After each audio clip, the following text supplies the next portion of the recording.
जंगल में एक नन्ही मुन्नी सी औरत रहती थी। एक दिन वो खाना ढूंढने अपने घर से निकली। अभी नन्हा मुन्ना सा ही दूर गई थी कि उसे एक नन्ही मुन्नी सी सब्जी मिली। वो इस सब्जी को देखकर बहुत खुश हुई कि चलो घर जाकर पकाकर खा लूंगी। जब वो अपने घर पहुंची तो उसने नन्हा मुन्ना सा महसूस किया कि वो तो थक गई थी। फिर उसने सोचा कि चलो मैं रेस्ट कर लेती हूँ। ये सोचकर वो अपने बेड पर लेटी और सो गई। अभी वो नन्हा मुन्ना सा ही सोई थी कि उसे एक नन्ही मुन्नी सी आवाज आई, मेरी सब्जी वापस करो। उसने डरते डरते यहाँ वहां देखा मगर कोई नजर ना आया।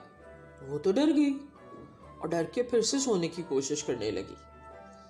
अभी वो नन्हा मुन्ना सा ही सोई थी कि उसे फिर वही नन्ही मुन्नी सी आवाज आई, मेरी सब्जी वापस करो।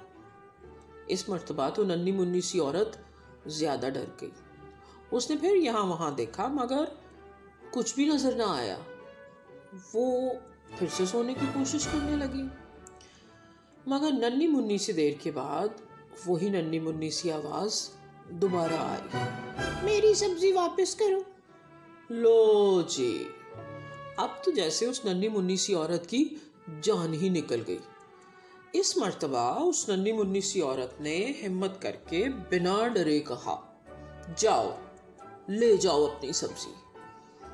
और फिर सोने की कोशिश की मगर अब उसकी नींद उड़ चुकी थी और वो आवाज आना भी बंद हो गई थी। उसने यहाँ देखा, वहां देखा, ऊपर देखा, नीचे देखा मगर उसे कोई भी नजर ना आया क्योंकि वहां तो कोई था ही नहीं।